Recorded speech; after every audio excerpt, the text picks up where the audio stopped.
guys, this is Nika and I am coming to you with a 6-month post-op VSG video. So if you'd like more content on me just uploading how I'm doing so far as my journey, then please like and subscribe so you can get the notifications of when I post these videos. So getting into it, 6 months. It's been 6 months. It feels like years because I've just adjusted to this whole VSG thing. Like, I got my mind together, I got my mind right, and it's just how I live now. And I feel like this is exactly how I thought my journey would end or would progress. So far, it's just being 6 months out, like me just knowing how to portion my food out, knowing how to choose proteins over any other like carbs or anything like that. When I go to restaurants, choosing dishes that are gonna be more on protein rather than carbs, like pastas and everything like that. I feel like the 6 months pre-op, when you talk to your nutrition, if you have to do that, talking to a nutritionist I think really helps, because when you meet with them every month, it's kind of like they'll give you assignments or suggestions of what you can do to change up how you're eating and limiting alcohol and everything like that. So they're kind of giving you tips, and I guess through that 6-month period I've really just gotten into my mind is that I need to incorporate ways to keep myself healthy so that I can be successful. I just feel like it is 100% like perfect for me. It was a great choice. I know a lot of people, you go to their channel, they're gonna talk about the complication, how it hasn't been easy for them, and I just honestly feel like I can't even give you a reason why this was a horrible decision, which it wasn't for me because it was perfect. What I needed was the restriction. Like, I've tried so many things before, keto, just like Nutrisystem, like the Weight Watchers. I've tried those things before, and it's just an issue of me not having that self-control. Just because I'm able to do it, I'll do it, and everything like that. Now, I did prove to myself that for the 6-month period before the surgery that I did have that self-control. I could make these healthy options. But like in the past, I felt without the surgery that I probably would not have lost like I think I'm at like 70 pounds so far since I started January of 2020. I'm down like 70 pounds.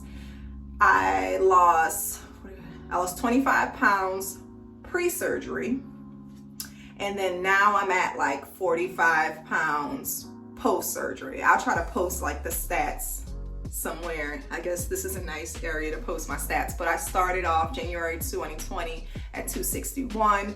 My surgery weight was 235 pounds, and today at 6 months post-op, I'm 191 pounds. Now, I'll do the calculations and math somewhere around in this area, but that's my stats, and I'm 5'7". Okay, so the only complications that I've had, like straight out of the surgery, there was a complication of me just like excess salivation. Like, I don't know if it was anesthesia or whatever, but that was really annoying, and it kind of shook me like, damn, was this the right decision? Am I gonna, just be spitting into a cup, a bag, like forever? But that quickly resolved like days later. And more recently, another complication that was minor for now, it was the UTIs. I had a UTI. I had my primary physician prescribe me an antibiotic. A couple weeks later, it came back. Now, this UTI was really interesting because it was just like the odor of my urine. No burning, no blood, nothing like that. It was just the odor of my urine that was just really gross. So he gave me another antibiotic, macrobid, that was specific to UTIs. So far it's been like a month since I've taken that, and everything is a-okay. So that's my second complication from the surgery, which was very minor because, like I said, I didn't have any burning with urination or anything like that. I didn't have any of that. It's just the smell was so gross. But what I am doing for that, I'll admit I'm not drinking like the 60 something ounces that they want you to drink at least. Some days I can get a good like over 100 ounces in liquids, but some days I just don't have that thirst, that reflex, like, oh, I'm thirsty, I need something to drink. And so, you know, I just have, those are the days that I have to just really think about it and say, okay, we need to get some water in, because you don't want to get dehydrated. Now, am I out of the period of the dehydration, at risk for dehydration or whatever with VSG? I'm not sure. But like I said, it's like little phases that I go through where I'm drinking a lot of water, I'm using my meal droplets, and it's working out fine. And then there'll be like a week where I'm just like, I forget to bring like my water cup. And yes, I do drink with a straw because it does not bother me at all. No complications, knock on wood with that, with drinking out of a straw. I've been drinking out of a straw like forever. Like in the first few weeks, I kind of didn't. But then I realized that for me to drink the max amount of water, it's better for me to drink out of a straw. I guess it's a mind thing, but for me it's convenient because it's like pulling the liquid up like quickly. It's like, instead of have to worry about drinking, lifting the, I know it sounds super lazy, but it's a thing. But anywho, I did get some lab work for my 6-month appointment. My 6-month appointment went very well. I met with the physician's assistant. She just told me I was killing it. I was way above whatever type of goal that they had set for me. I think it was like 50 pounds, but I'm like over that. I'm over the 50-pound weight loss that they had, some goal that they had for me or whatever. So I'm way over that. And then she was just like, after a year, you know, she feels pretty confident that I'll be able to get down to, she asked me what my goal weight was. And I was just like, I don't know, like 140 something maybe. And then we were kind of laughing because it was just like, the last time we were 140 was when we were like in middle school. And so it's not really realistic for 140 to be a goal because you don't really have, you know, you weren't really comfortable in your body, however it was. You were just a teenager. So then we talked about that. I was just like, oh yeah, that is true. I may be comfortable at 160. And she was like, okay, well, that's totally fine. You know, whatever you're comfortable at with your weight. So so the next day I had to get labs because I did not fast for the labs. That is the number one thing that I was worried about is my lab work. I do not want to be deficient in anything. I want to be A-okay on the inside. You know, I feel great and everything, but I want to be good on the inside. I don't want any teeth falling out, hair falling out, which I did have hair loss. 4 months, I had a little hair loss. So I decided to kind of wear my hair straight so that when my hair does start shedding, when it was shedding, it doesn't just get tangled in my curly natural hair. And then I'm just like pulling, you know, good hair out with the shedded hair. It's just a mess. If you have curly hair, you understand. But so for like a few weeks, I just started to wear my hair like that. And then I noticed that it kind of slowed, and then I was good. I don't think I'm gonna wash my hair this week to really find out if the hair loss has really slowed down. But last time I washed my hair, I did not have a lot of hair loss, and I was very grateful for that. But anyway, back to the lab work. So for my labs, I got the results. I did the labs in the morning, and by the noontime, I had my results, and everything was within range. Everything was normal, and I was just like, wow, this is amazing, because that was like my number one fear. I didn't want any vitamin deficiencies. It's really important that I don't have any vitamin deficiencies, because I think that really contributes to your overall health, how you feel, you know, how you're doing on the inside, like on a cellular level. I think that's very important. So, okay, now there was one thing that was slightly elevated, and it was always elevated with me, is the cholesterol, the total cholesterol. And that includes your LDL and your HDL. The LDLs are kind of like the bad cholesterol, and HDLs are the good cholesterol. Now, my total cholesterol was 215, which is over 200, which is in a range that they kind of don't want you to go out of the 200. But what I was told is that because my HDLs were high, they're like in the 60s, since they were high, that kind of bumps up the total cholesterol. And like I said, I was within range, like underneath the whole umbrella of total cholesterol, I was within range with everything underneath it, like the LDLs, HDLs, I was good with that. But since my HDLs were elevated, it's gonna bump up my total cholesterol, if that makes any type of sense.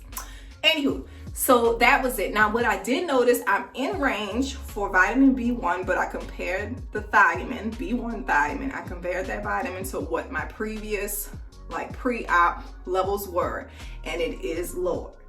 So definitely, you guys, watch your B1, get your B1 supplement, and watch those lab levels.